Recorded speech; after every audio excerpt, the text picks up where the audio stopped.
Konnichiwa minasan, welcome to my YouTube channel.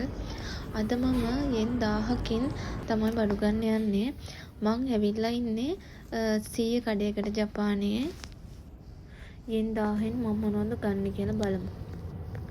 Daiso එකට තමයි මම ඇවිල්ලා ඉන්නේ. ගොඩක්ම බඩු වෙන්නේ yen 100යි.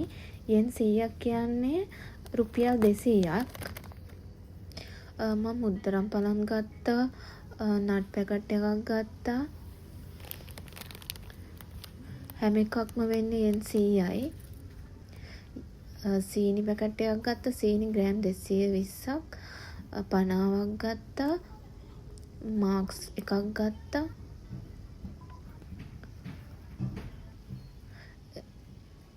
ටැක්ස් එකත් එක්ක yen 110ක් තමයි වෙන්නේ.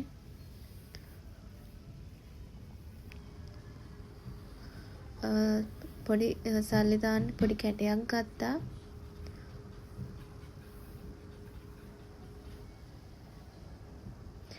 මේ ටික තමයි මම ගත්තේ. අයිටම් 9ක් ගත්තා. 900 ගාණක් තමයි ගියේ. ජපානයේ ජීවත් වෙන කෙනෙක් නම් අපිට ගෙදරට අවශ්‍ය පොඩි පොඩි අයිටම් ගන්න හොඳම තැනක් තමයි ජපානයේ yen 100 කඩේ. yen 100 කඩ වර්ග ගොඩක් තියෙනවා. සීරියා, දයිසෝ මේ ඕනම එකකට ගියාම අපිට අඩුවට බඩු ගන්න පුළුවන්.